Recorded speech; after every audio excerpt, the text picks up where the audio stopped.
The story of a 2-year-old little girl who wasn't just failed by her own mother, but by an entire family.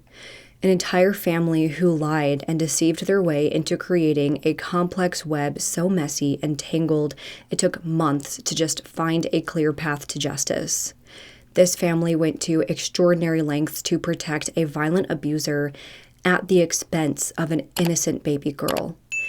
Buckle up, because this case will take us through a wild ride as we uncover the truth of what really happened to Oakley Snow. But before we get into the details of this case, we all know that cases like the ones we discuss on this channel can be tough to get through.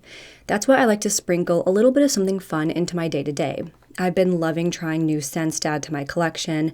It's just a little way to get me excited for the day, especially when I find just the right scent. Now, I never really know exactly what scent I'm going to like, but having different sample bottles to try has really broadened my tastes and made my day-to-day so much more fun. That's where a service like Scentbird comes in handy. They offer a monthly subscription service that lets you explore over 900 authentic designer and niche fragrances. Each month, you will receive an 8 milliliter vial providing about 120 sprays, plenty to test how a scent works for you in various situations. This month, I've been trying a few new scents, which I've absolutely fallen in love with. The first I have is Patiala by Thamin London. This one is super sweet and feminine. It's my absolute go-to right now for every day. It's got notes of orange blossom, rose, amber, and musk. I like to mist onto both wrists and then press them together. This locks in the scent without making it overwhelming. The next scent I have is Brown Flowers by Dias and Durga. This one is like the definition of floral. I absolutely love it for a girls' night. It's got notes of dried seed wrap, brown orchid, and aged musk. Lastly, I have Mind Energy by the New Co. This one is very spicy and fun, perfect for a night out on the town. Being able to find my perfect scents that match my mood and the things I like to do, those tiny moments have been such an integral part of my routine, just something positive to bring to my day-to-day. So, if you're looking to treat yourself to a little something special, try Scentbird out for yourself. Right now, Scentbird is offering my viewers 55% off your first month. If you'd like to try Scentbird's subscription yourself, just use code 55Rachel at checkout or scan the QR code shown on screen. You get to try the first fragrance from Scentbird for only $8.97, and your next month will be only $17.95. Thanks so much again to Scentbird for partnering with me on today's video. 2-year-old Oakley Snow was born on March 10th, 2021 to 21-year-old Madison Marshall and Zach Snow, and she had a younger brother than 7-month-old Colton. After the birth of their children, Zach and Madison split up. They were living in Oklahoma, and in that state, when an unmarried couple has children together, the children will automatically be placed with their mother. So the children were living with Madison, though Zach was always very much involved in his children's lives. After Madison and Zach split up, she started a relationship with then 24-year-old Roan Waters. This case starts on January 19th, 2023, when Zach called the authorities to report that Madison and Roan had come to his house in Cromwell, Oklahoma, and took both of the children without his permission. He said that he's tried to get into contact with Madison multiple times, but she won't answer. He said that she's worried the couple fled to Indianapolis with the children since Roan has family there. But like I said, in Oklahoma, mothers automatically gain custody of the children after a breakup. The father actually has no rights to the children unless he goes to the courts, proves paternity, then seeks a custody order. So, according to officers, there was nothing they could do. The children were known to be with their mother, who has custody. There were no court orders saying otherwise, so there was no reason to think that either of the children were in any danger. But that wasn't necessarily true. Just months before Madison and her boyfriend took off with the children, on October 26, 2022, officers responded to a call regarding domestic abuse at the hands of Roan Waters. In the report, Madison said that Roan had hit both her and her then 1-year-old daughter Oakley in the face. When officers responded to the residence, they were met with Roan at the front door. He asked them if they had a warrant to be on the property, but before the officers could answer, he slammed the door in their faces. The officers tried talking to Roan through the closed door to explain why they were there, but Roan just told them to get the F out. As they started heading back towards their cars, they saw Madison pull up in her truck with her 2 children with her. Officers started speaking with Madison, which Roan noticed, so he stepped outside the home, started yelling, then started blasting music so that he could prevent them from talking. As all of that was happening, officers were trying to ensure Madison's safety until she eventually told them that they could leave. She was just fine. Later that same day, though, Zach also called the police to inform them that he was now with Madison and their 2 children, so she was ready to make her official report. At that time, Madison explained to officers that Roan had smacked Oakley in the face with an open hand to get her to stop crying. This caused Oakley to sustain a gash on her upper lip, which officers were able to see. Madison said that she confronted Roan about smacking her daughter, but that just led him to smacking her across the face. Officers noted bruising and contusions on Madison's left eye and cheek. At that time, though, Madison told officers that she only wanted to press charges against Roan for the assault on Oakley, not for hers. A few days later, officers issued an arrest warrant for Roan for charges of child abuse and domestic battery. However, no arrest was ever made, and even though there was a warrant out for his arrest, apparently officers felt that since Oakley and Colton were with their mother, there was no cause for concern when Zach reported them missing, even though, again, it was known that Roan had previously abused both her and Oakley. Despite this, nothing else happened in this case until March 3rd, 2023. That day, the Greenwood Village Police Department in Colorado ended up finding and arresting Roan Waters on an outstanding warrant after receiving a noise complaint for a room at a Best Western hotel. When making the arrest, they found that Madison was also staying at the hotel, but she wasn't actually present when police arrived. There was also no sign that either of the children were with them at the time. After his arrest, Colorado officers got into contact with officers from Oklahoma since he also had an outstanding warrant there. The agencies then worked together to question Roan about what happened over those 3 months. In the days following, officers also spoke with different witnesses, including family members and friends of Roan's.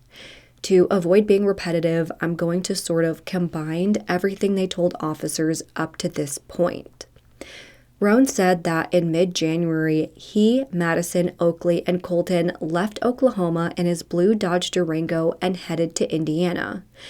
Once there, he said that he stayed in a home owned by his mother on Albany Street in downtown Indianapolis. During the months, Roan's mother said that she only saw Oakley 1 time, and it was pretty much right after they got to Indiana. She explained that when visiting them at the house that one time, she saw Madison as she helped Oakley use the bathroom. At that time, she noticed bruising on Oakley's legs. She asked Madison and Roan about the bruises, but they immediately got extremely defensive and demanded that she leave.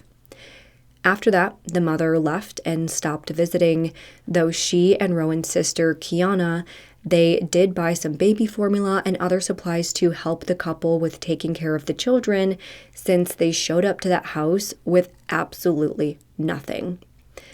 But the couple actually had no interest in actually taking care of the children. Rowan admitted that the house he was staying in was a trap house, and they went there with the intention of doing drugs. Rowan's sister and mother were also aware of his and Madison's active drug use. Just a few weeks after arriving to that trap house, by the afternoon of February 9th, a friend of Rowan's, Chad, called Kiona to inform her that he and Madison had just left 7-month-old Colton in his care, and he wasn't sure if they were coming back for him. When Kiana arrived to the house, she was met with Chad, who was standing outside holding Colton, wearing only a diaper, no clothes. At that point, Kiana called Rowan to ask him what was going on. In the call, she said that it sounded like Rowan was driving and heard Madison's voice in the background. Rowan said that Oakley had been bouncing on a bouncy ball that day and had fallen off and gotten hurt. So they took Oakley to the hospital to make sure she was okay. By that point, Kiona grabbed the baby and started to head out, but just as they were leaving, they saw Madison and Rowan pull up. At that time, she didn't see Oakley with them and didn't try to talk to them. She just walked past them and left. By that point, though, Kiona was concerned for Oakley's well-being. It was only a short time between when they were contacted by Chad to when the couple arrived back home. She did not believe it was enough time for Oakley to have been driven all the way to the hospital, dropped off, and then them drive all the way back. So after leaving, Kiona called Rowan again, asking him what really happened. Rowan told her that he had left Oakley at the hospital before returning home. She tried asking further questions, but Rowan just got agitated and refused to answer any of them. Based on that, Kiona started calling around to local hospitals to see if Oakley had been at any of them, but no one had any record of her. At that point, she knew that Oakley had likely been hurt and was in extreme danger. So she decided to start questioning Rowan and Madison's neighbors. One witness reported that days earlier, they actually saw the couple leaving the home carrying what looked like a child wrapped in a blanket, though the child didn't appear to be moving, talking, or crying. After learning all of this concerning information, Kiona contacted the Department of Child Services, relaying the story about what she was told about Colton being abandoned and Oakley being missing. From there, social services came to pick Colton up, and he was ultimately reunited with his father, Zach, in Oklahoma. But still, through all of this, even though Colton was thankfully okay, Oakley was nowhere to be found. Throughout this time, obviously, Rowan's sister knew that something awful happened to Oakley. She ended up speaking with Madison and Rowan several more times, and they ended up admitting that they decided to abandon her at the hospital. They said things along the lines of, "We handled it, and we had a hard decision to make." But they wouldn't give any more details about what they meant or where Oakley was. So now going back to Rowan's initial interview with police in Colorado. Rowan basically explained what I just told you without going into as much detail. All he said was that he left the baby Colton at the house before his sister took him in. He said that after taking Oakley to a hospital for her injuries, he also left her behind before heading to Colorado. He knew that his sister turned Colton into DCS, but stated that he couldn't give any more information about where Oakley might be. He also would not give up any details regarding the location of the trap house. I do also want to note that officers followed up on pretty much everything I told you and confirmed the account from the neighbor. They also called any local hospitals around the county and also confirmed that Oakley was never at any of them. After the interview, Rowan was booked into the county jail awaiting extradition back to Oklahoma. While in jail, Rowan called his mother multiple times. In these calls, Rowan admitted that he lied to the police. He said that he actually went with Madison to drop Oakley off somewhere, but again, he didn't give any more details beyond that. Along with those calls to his mom, Rowan also called Madison from jail.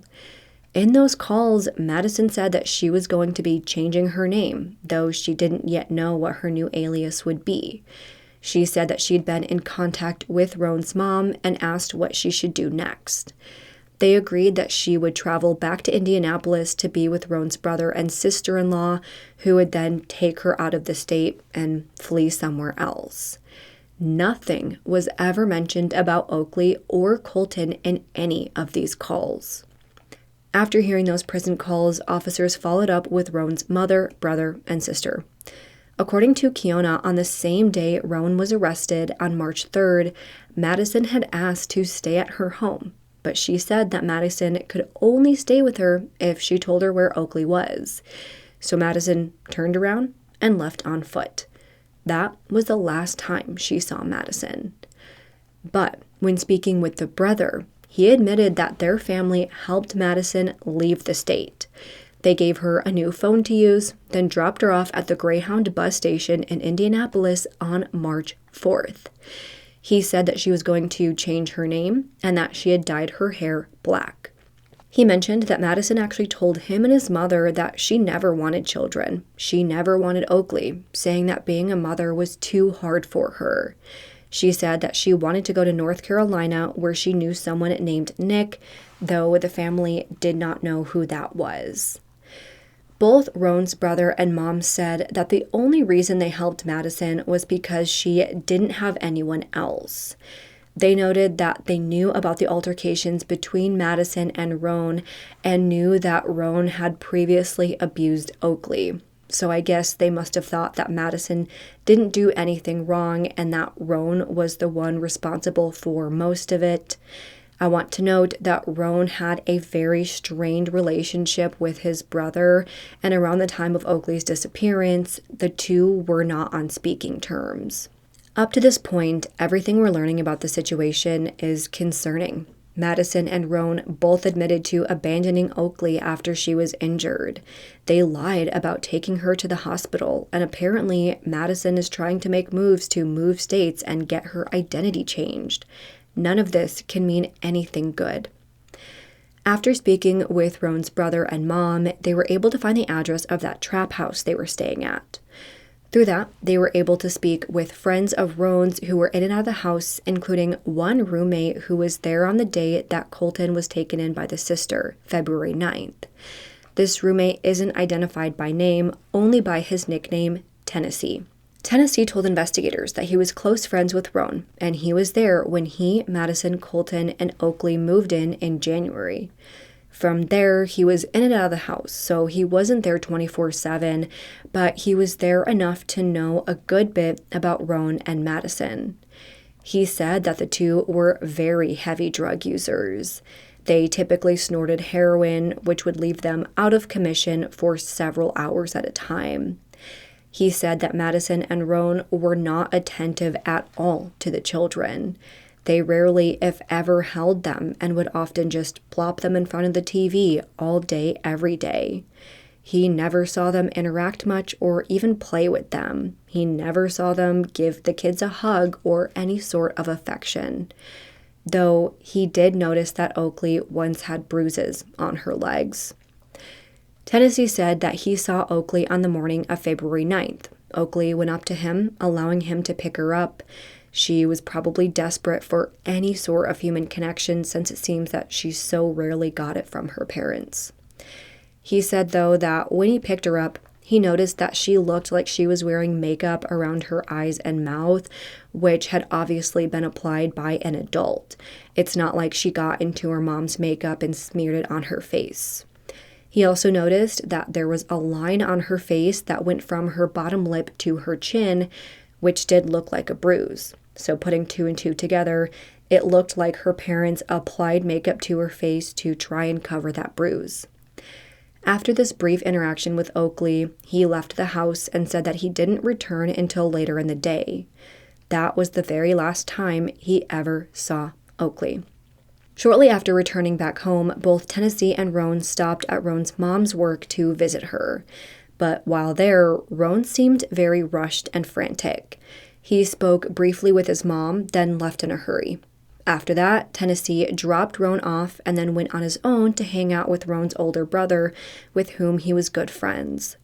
During that time, the brother also got a call from their mom, which made him very upset. Tennessee said that on the call, he said to her, "I don't know what the F you have going on, but you all need to deal with it." After hanging up the phone, the brother wouldn't tell Tennessee what the call was about and became distant pretty much the rest of the day. At some point after that, Tennessee actually admitted that after he left that morning, he got a call from Madison saying that something happened and he needed to bring the Dodge Durango back. I guess he had been using it at the time. It seems like all the roommates would trade off using the car. They all shared it, essentially. When he returned home, he said that Roan was still frantic, saying that he effed up. Neither of the children were present in the home at that time. Then both he and Madison left the home for several hours. So I'm not exactly sure when Roan went with Tennessee to his mom's work. I'm assuming that was earlier in the morning before Tennessee left for the day, or maybe it was at some point after. Maybe he asked Tennessee to drive him to his mom's work to see her. That was a little bit confusing, so I'm not exactly clear on that part in this whole timeline. But either way, after that, Tennessee left the home again and returned back home later that night. Again, this is after he returned the car and, Madison and Roan were saying that they effed up. At that time that night, when he came back, he saw that Roan and Madison were without their children, and they were both very high on drugs to the point of being incapacitated. Now, after hearing all of this information from Tennessee, detectives knew that something must have happened to Oakley. Neither Madison or Roan would give up where she was, and we know that she was not at the hospital. So police were able to obtain a search warrant for the trap house in Indiana. Upon entering the home, officers noted several baby items on the floor, toys, clothes, a playpen, rocker, unused diapers, etc. The home itself was very clean and orderly, and nothing looked out of place. So officers spoke with a neighbor who actually told them that sometime in mid-February, a cleaning crew had actually come to the home. They moved a bunch of items out of the house, including a rolled-up carpet. They also painted the walls and were working well into the late night hours.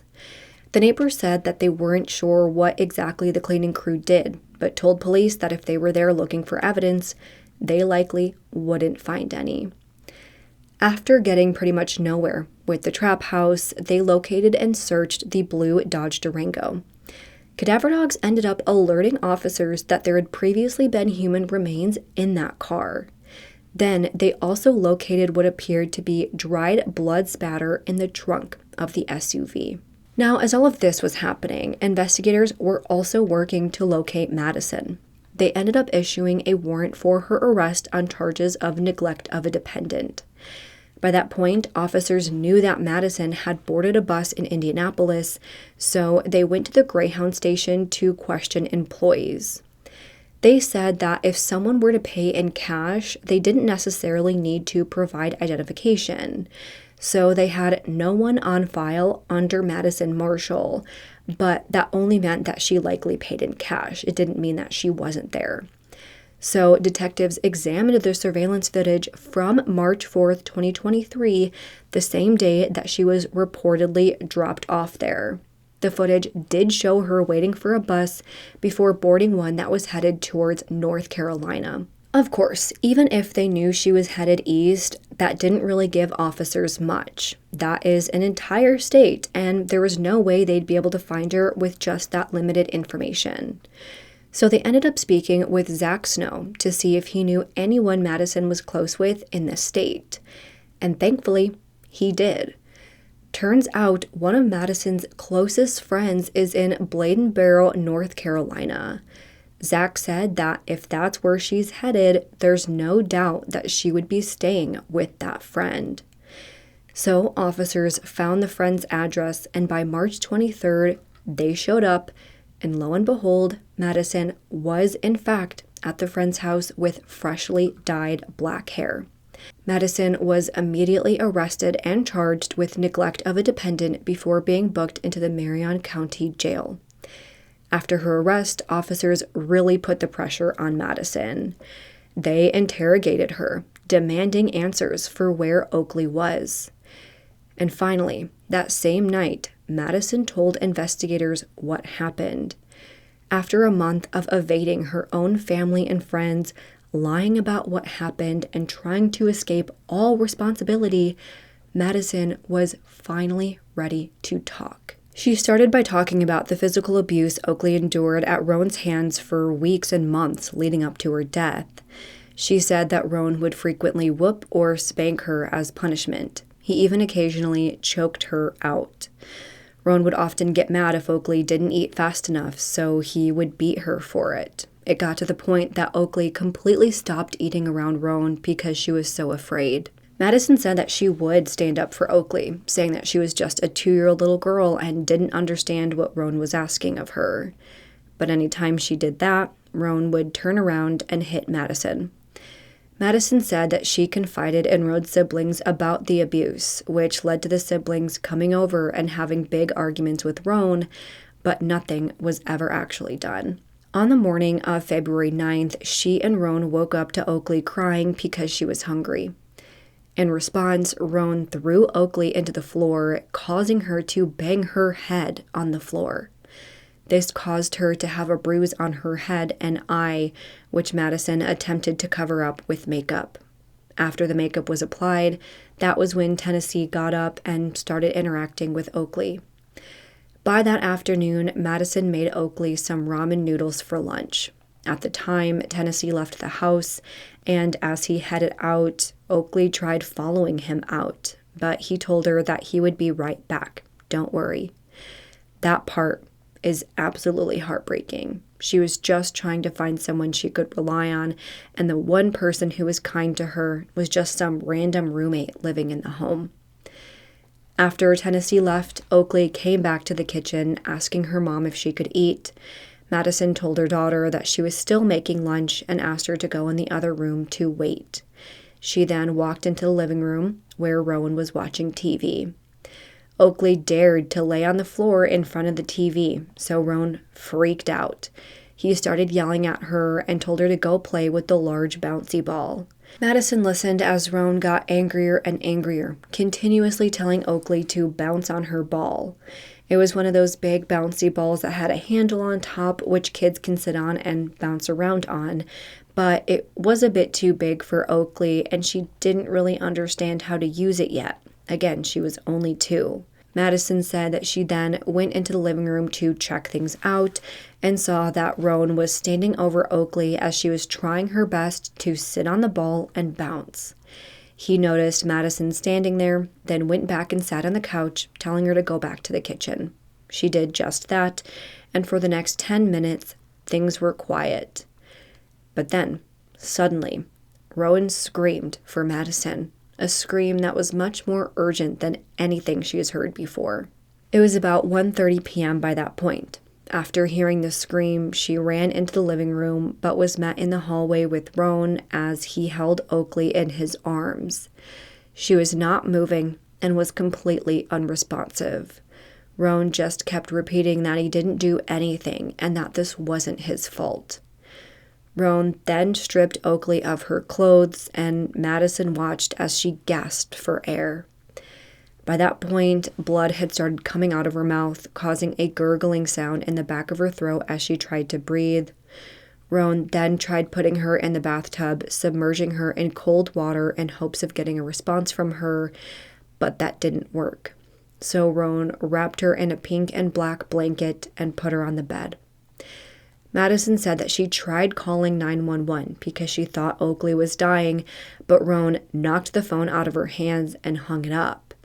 This actually was later confirmed by officers. A cell phone belonging to Roan, which Madison was known to frequently use, called 911 at 1:41 p.m. on February 9th, but the call was hung up before the operator got a chance to answer. The operator attempted to ping the location, but was unsuccessful. After trying to call 911, they called their roommate Tennessee, asking him to come back with the car. When he returned home, he apparently didn't see Oakley, but knew that something was wrong. He said, "I knew I shouldn't have left," meaning he likely knew about the abuse that Oakley was suffering at Roan's hands and did nothing about it. Roan then placed Oakley in the car and left the home, returning about an hour and a half later. When he returned, he came in only holding the blanket that Oakley was once wrapped up in. She said that Roan took Oakley to his grandparents' property in Martinsville, where he left her naked body somewhere in the nearby woods. Madison stated that she didn't know Roan's grandparents, never met them, so she couldn't have told them where Oakley was. But by this point, everyone who spoke to police gave the same story. On the afternoon of February 9th, several people said that they heard from Roan, who sounded panicked and frantic. He told them that Oakley was hurt and that he was taking her to the hospital. But they all also said that Madison was with him at every turn. She was with him when Tennessee returned the car. She left in the car with him. She was in the car when Roan was driving and called his sister. She was with him when they returned back to the home after leaving when the sister was at the house. So no, officers did not believe the story that Roan left on his own to go dump Oakley somewhere. So in a second interview, after more pushing, Madison admitted that she did leave the house with Roan to dispose of Oakley's little body. She said that Roan drove while she sat in the back seat with Oakley. As they drove, she continued to inspect her as she continued to decline. Within minutes, Oakley stopped trying to breathe. Her lips turned blue, and Madison could no longer feel her heartbeat. Once she was dead, and Madison pretty much knew that, Madison climbed into the front seat of the car, leaving her daughter behind. They then drove all the way to Martinsville, where they pulled off the highway and took multiple rural side roads, all which led them to an old, abandoned, dilapidated home. Roan told her it was his grandparents' home. Roan then got out of the car, grabbed Oakley, and carried her inside through a window. Madison remained in the car while Roan left her body inside the home. When Roan returned to the car, he told her that he either put her inside or under a dresser in the home. After they returned back to the trap house, the two got high and fell asleep for a while. But that same night, they were informed by their roommate that the other friend, Chad, had turned Colton over to his sister, Kiona, who then called CPS. Of course, Roan knew that CPS would likely be following up with him, so he panicked and started packing his bags. He told Madison that they were leaving that night. Then that night, Roan and Madison left to head to Colorado. She then said that after Roan's arrest, Madison told Roan's mom everything. She told her that Roan killed Oakley and had left. So Roan and Madison left to head to Colorado and stayed at the hotel where he was later apprehended. She told officers that after Roan's arrest, Madison called Roan's mom and told her everything. She told her that Roan killed Oakley and that they had left. She said that his mother said that Roan had just gotten out of prison and was not letting Madison put him back. So at some point in all of this, Roan's brother and sister-in-law picked her up from Colorado and brought her back to Indianapolis. There, the mother helped Madison get a new phone, telling her not to turn it on until she got on the bus and left this state so that, I guess, police wouldn't be able to locate her until she was out of Indiana. The mother also paid for her bus ticket. She told Madison that she could go anywhere she wanted as long as she didn't return to Indiana. This was information that the mother straight up denied in her interviews. Again, they both admitted to helping Madison, but the mother said that she didn't know what happened to Oakley and didn't know where she was. I will note that officers did question her after learning this information from Madison and asked her to take a polygraph test to confirm the information she had already told them, aka confirm that she was lying, but she ended up declining after speaking with her lawyer. Now, after this whole interview with Madison where she admitted to what happened and finally admitted that she knew where Oakley was, she directed officers to that abandoned home in Martinsville. Madison stayed in the car while officers went inside to look. Now, when I say that it's a dilapidated house, I am not exaggerating. According to the affidavit filed in this case, it was basically down to the wooden structure and it was barely held together. It was not a livable house by any means. Clearly, no one had been inside that house in a very long time. Once officers made their way inside, they were immediately met with a strong smell of decomposition. They made their way through the kitchen and into the living room where they saw a dresser leaning against the wall. As they neared the dresser, the smell just got stronger. They felt that the body was likely in the bottom drawer, but the dresser was so old and run down that the officers had to carefully pull apart the top drawers to avoid the whole thing collapsing upon itself. But once they did that and they looked in the bottom drawer, they made a heartbreaking discovery: the decomposing body of a very young girl. Her body was in very bad condition due to the level of decomposition, so her body was transported to the medical examiner, still in that drawer. There, it was confirmed that this tiny body did belong to 2-year-old Oakley Snow. The ME did their best to determine just how Oakley died, but unfortunately, that just was not possible. She was too decomposed by that point to determine any cause of death, so her death was ruled as a homicide of unspecified means. Just based on the story we heard from Madison, as well as how she was found, it's obvious that she was killed and placed in that drawer. She clearly didn't put herself there, but they were not able to determine exactly what killed her. So finally, after all of this back and forth game of cat and mouse, by April 26, 2023, Roan Waters and Madison Marshall were both charged in connection to little Oakley's death. Roan was charged with murder, felony neglect of a child, neglect of a dependent causing serious injury, battery, and abandonment of a child. Meanwhile, Madison was only charged with child neglect, neglect causing injury, and abandonment, as well as assisting a criminal for helping dispose of a body. The prosecution did not believe that Madison was actually directly involved in Oakley's death. After these charges were filed, both pleaded not guilty, and the case sat in the court system for over 2 years. Both defendants were preparing for trial while investigators continued gathering evidence to hopefully secure a conviction. But then, by May 1st, 2025, Madison Marshall actually changed her plea. She worked with the prosecution to come up with a deal. She would plead guilty to charges of neglect of a dependent resulting in death and placing a child in danger in exchange for her testimony against Roan. So she was set to testify against him at trial. But then, just 3 weeks after Madison's plea, Roan also changed his plea. On May 28, 2025, he pleaded guilty to neglect of a child resulting in death and 2 charges of neglect of a dependent. The murder charges were dropped as a part of the deal. So by June 13th, 2025, both Madison and Roan were sentenced for their charges. 28-year-old Roan Waters was sentenced to 45 years in prison, while Madison was sentenced to 25 years behind bars. Neither of them had to take any real accountability for the horrific abuse Oakley allegedly suffered. Roan got away with saying that he simply neglected Oakley, which still is a horrific thing to do. Neglecting a child to death is horrific.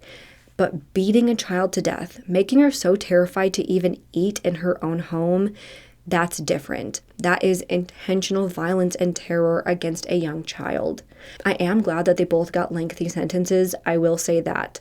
But the fact that neither of them had to actually answer for the physical abuse Oakley suffered is just infuriating. So as of right now in the case, we have a mom who stole her children from the father that loved them. Even though she never wanted those kids, she put them in danger by taking them across the country with a man who had already proven himself to be violent. She then stood by as he beat her and eventually beat her to death, and then helped him cover it up after. We then have a mother who knew about the whole thing and said nothing. Her concern wasn't for an innocent 2-year-old baby. It was for her violent son. They also had a roommate who knew about the physical abuse, yet didn't report it. I understand that he probably didn't want to report it because he didn't want to get in trouble for drugs. But come on, a 2-year-old and a 7-month-old baby were living in that home with a man who he knew was violent and abusive. Then Roan's brother, who at least knew some of what was going on, still helping Madison escape, still saying nothing. And then his sister, Kiona. I don't think that she knew Oakley was killed. I don't think she was told, at least by Madison or Roan, but she knew about the abuse. She saw the bruises. Yet none of these adults did anything to help her. No one called CPS. No one thought that maybe this child would be better off with her father. No one stepped in to do anything. I am very thankful that 7-month-old Colton was spared in all of this, but absolutely heartbroken that Oakley was treated so horrendously in her very short time on this earth. It will never fail to baffle me when parents go out of their way to take children away from the other parent only to abuse or neglect them and then admit that they didn't want them. Why? Why not just leave them alone and do drugs on their own? Why do they have to involve the child? It will never make sense to me.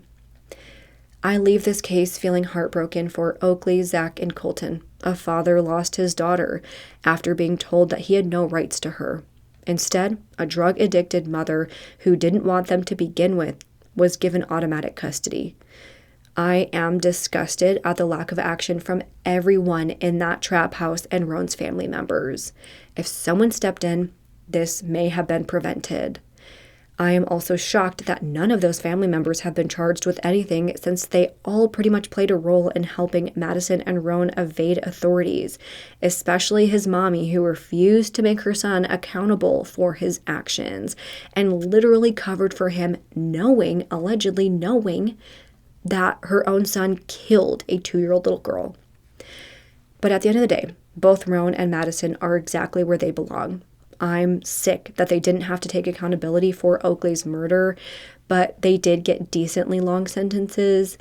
I honestly thought that they were going to get off way too easy when I saw that the murder charges were dropped, so I'm glad that they will at least spend a few decades in prison. And although both will likely be out in their lifetimes, I'm hopeful that the other inmates know what they did and act accordingly. But that is where I'm going to end today's case. I know that this was a long, wild ride of a case that jerked us in so many different directions, but it was definitely interesting to see how it all played out and how investigators put the pieces together. Now that you've all heard my thoughts, though, I want to hear from you all. What do you think really happened? Do you believe Madison, or do you think she played a larger role than she let on? What do you think of their charges and sentences? And what do you think about their family's involvement? Let's discuss this and any other thoughts you have in the comments below. If you liked this video, please make sure to go ahead and leave this video a thumbs up and subscribe to my channel. I put out new true crime and mystery videos every single week. Don't forget to turn the notification bell on so you don't miss out on any of my future videos. Make sure to follow me on Twitter, Instagram, Facebook, TikTok, and Spotify. All will be linked down below. Also, don't forget to click the link down below and try Scentbird out for yourself. You can use code 55Rachel or scan the QR code to get 55% off your first month. And if you have any case suggestions, please make sure to also fill out the Google form, which is listed down below. With that, hope you guys have an amazing week. Stay safe, stay healthy, and I hope to see you next time. Bye.